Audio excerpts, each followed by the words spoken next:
Welcome to Brooker Bonsai, and today we're going to be looking at my exposed root Scots Pine. This is a tree that I've grown from a seed, and it's amongst a batch of Scots Pines that I've been working on over the past few years. I've been growing them all in a different style, so you may have seen the small Yamadori one in a previous video. And I also have a really tall one as well, which I'll get for you now so you can have a look at that. Both these Scots Pines were started at the same time. You can see they are very, very different. The one over here has had a lot of wiring and work on it, whereas this one I've just been allowed to let grow. I've been focusing on creating the roots. This year I'll actually trunk chop this tree back down to this smaller bit here and start growing it out, because we're getting to a nice thickness for the tree. So I just wanted to show you these two side by side, how different bonsai techniques can be used quite effectively across the same amount of time to get two very different trees. So let's go back to looking at the exposed root Scots Pine now. What we're going to be doing today is the tree was repotted in spring this year, and it's responded quite well. The roots themselves aren't quite exposed. I've buried it quite deep just so that those root hairs could recover after the repotting. But next year I'll begin exposing the soil, and over a number of years I'll continue to lift the tree up in this tall pot, add soil to the bottom, and that'll help me create that tall exposed root style. The roots are probably a couple of centimeters thick now. I'll show you those. So you can see, the roots are relatively thick, and they should now be able to start supporting the weight of the tree. So I can continue to expose these. I want it to be quite a cluttered, busy exposed root, so I haven't really done any root sorting. You can see we've got lots of crossing roots and stuff, but I quite like that style. I want to kind of continue that. So today what I'm going to be doing is removing this branch, or possibly just ginning it, and letting this branch take over, and hoping that these buds survive over winter and can continue to grow. If not, I can actually just gin the whole branch back to here, but I'd like to try and keep it. Today is really going to be focusing on how we gin this branch.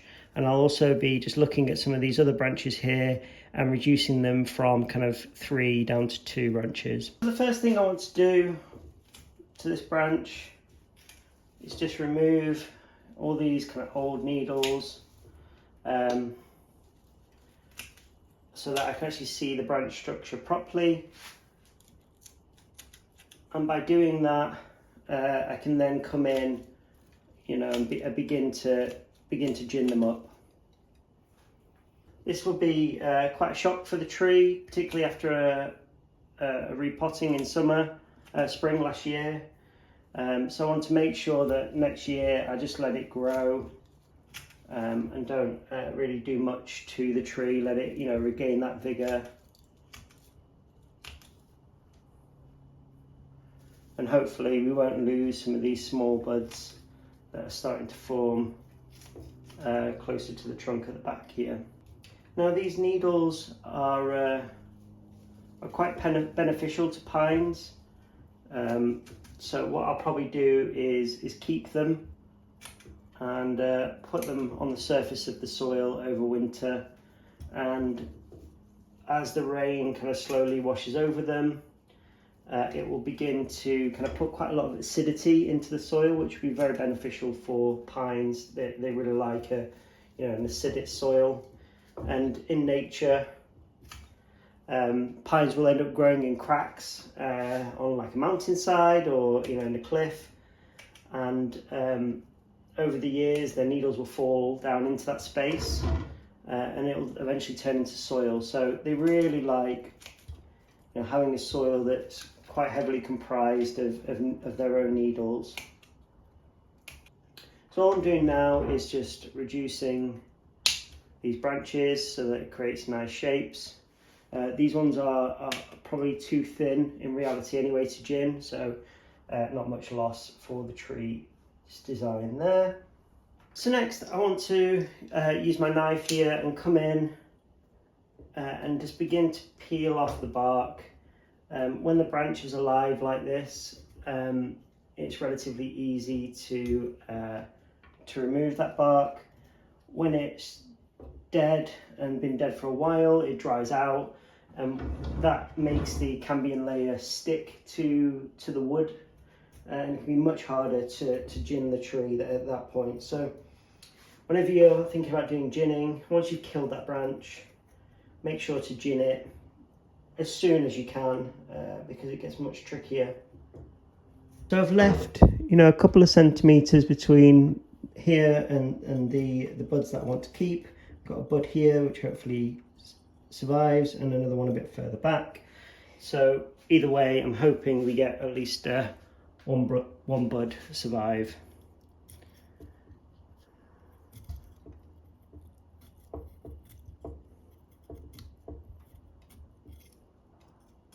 I've ginned this branch. What I want to do now is just fray the edge so it looks like it's snapped off.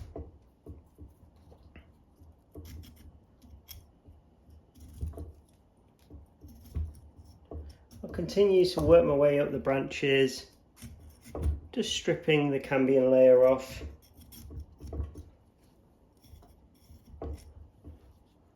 And then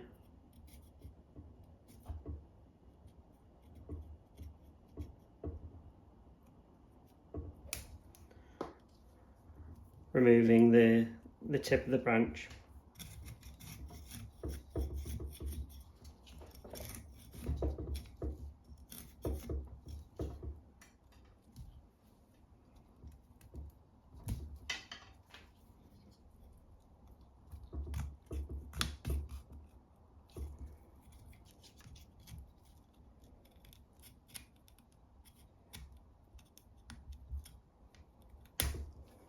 Pines and junipers respond pretty well to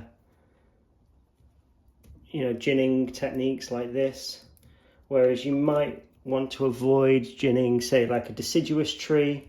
And the reason for that is that the wood on a pine and a juniper is quite strong, whereas on a deciduous tree or like a tropical tree, it tends to be a bit softer. And this often, you'll see in nature, makes the branches eventually break and fall off, whereas with pine trees and juniper, especially in like the Sierra Nevada deserts, they can have these really kind of intricate gins because the wood's so strong, and the air's so dry there that it stays for hundreds of years. And this is a good time of year to do it for pines. It's begun to slow down.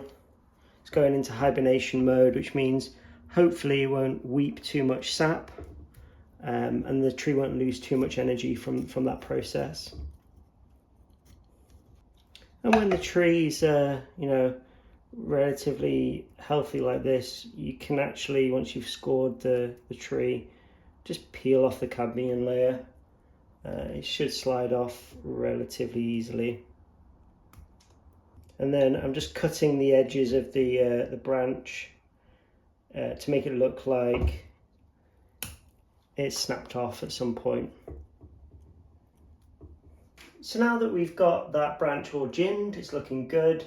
I want to come in with some lime sulfur and brush it over the branches, and what this will do is it will preserve the wood and stain it a white colour, and this helps just keep the branches free from any kind of fungal disease, or just keeps them healthy and lasting a long time, because this is a feature that I want to remain on the tree for some time now. So this is the lime sulfur that I use. Just got it off eBay. Don't really need too much. I just dip the brush in there, and then you just wipe it on. And you'll notice that it'll be yellow and it smells really bad. But once it's dry, it'll start going white. But it's quite useful that it's yellow because it helps you see where you've applied it and where you still need to.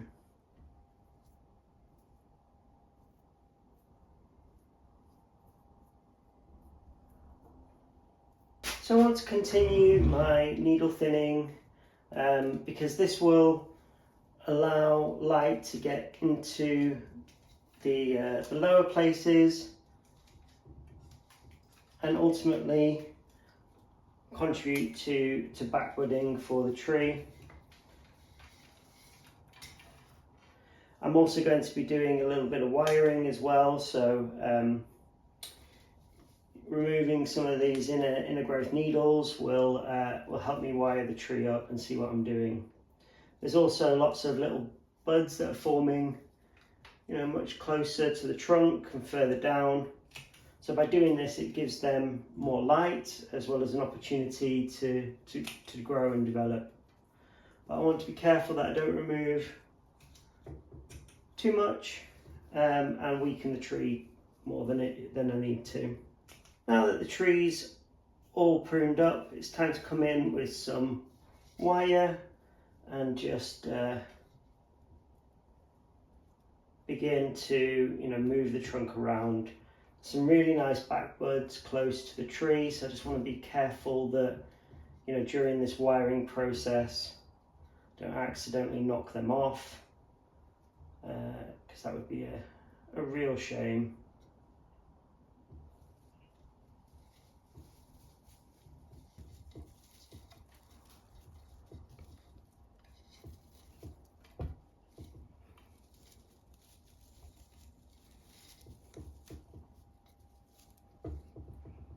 You can see here we've got quite a few branches, so I want to simplify that. We've got a nice inner branch here, and this is almost like a ladder branch, so we can remove that. Quite like that this one's down, so we'll remove that leader there.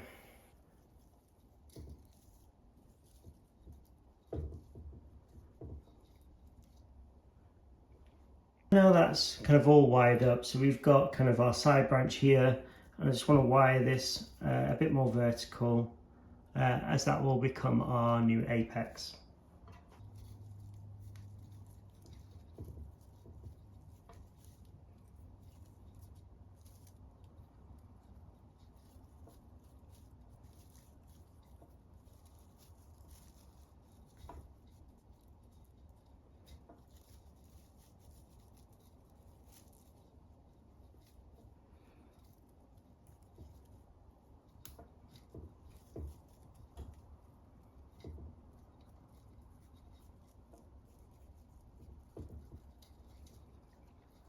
We've created a nice side branch here.